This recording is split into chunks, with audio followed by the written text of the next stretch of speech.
Okay, here's the thing. Everyone wants to be taken seriously. Because it's nice to believe that what we do is important or meaningful or something. I mean, I was at a design conference and in one of those big conference centers, and in the room next to ours there was a clown conference. I imagined the assembled clowns seriously discussing the size of their noses and the length of their big flat shoes. They certainly looked like serious people.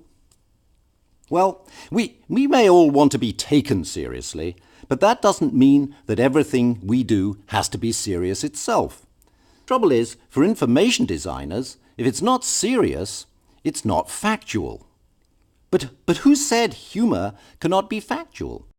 Take this very simple example. The numbers go down, then they rebound. Looks like good news to me. So why not help it look like good news? Now, some academics in their ivory towers say this approach trivializes information. Their theory is that it's just dressing up the information, and that if you have to do that, you've got the wrong information.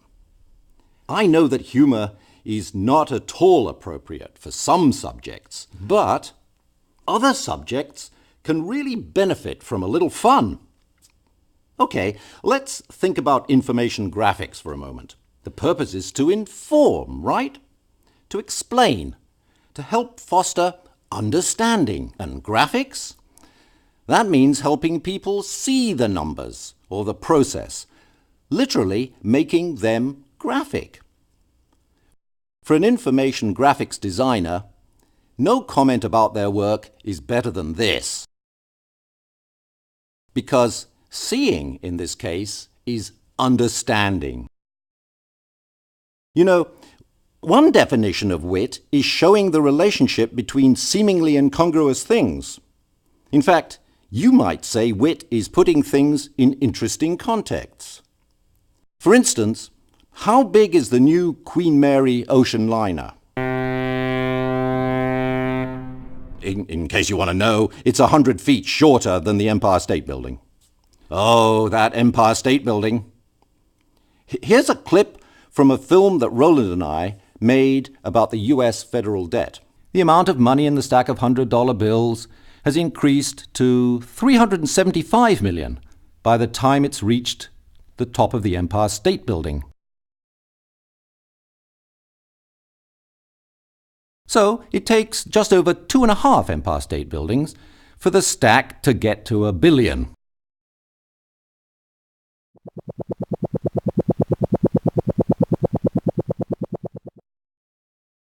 At the top of Mount Everest, 5.5 miles, the pile is worth $8 billion.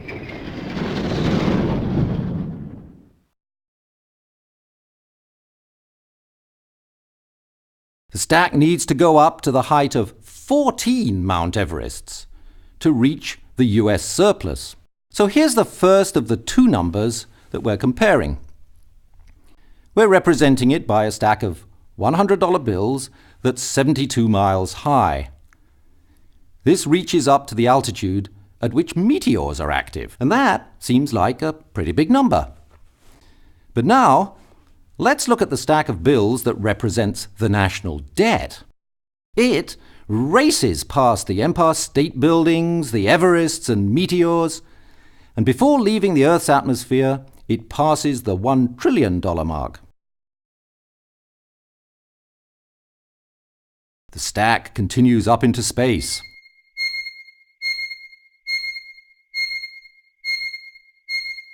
And when it reaches 3,598 miles, it finally equals the $5.7 trillion of the US national debt.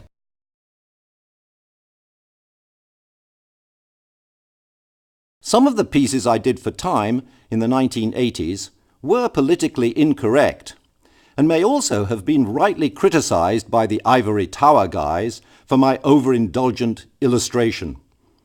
But most of those graphics were following a fine tradition of helping readers understand big numbers or difficult concepts by making them smile first and understand later. For instance, in the 1930s, Irving Geis drew wonderful charts for Fortune magazine that were filled with amusing touches. And recently, art directors have asked me to bring back fun into my work.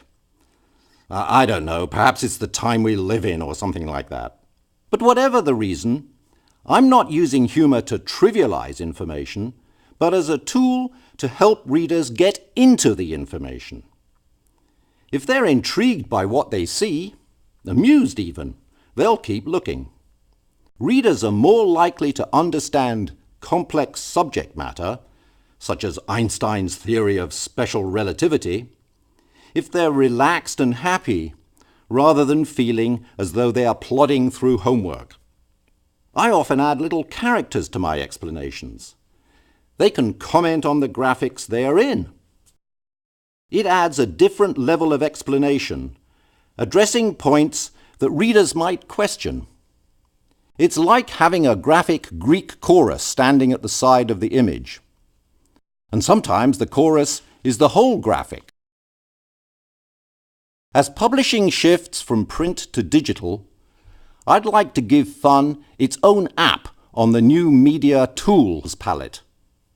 Humoring readers, even pleasing them, is a powerful tool when it comes to helping them understand.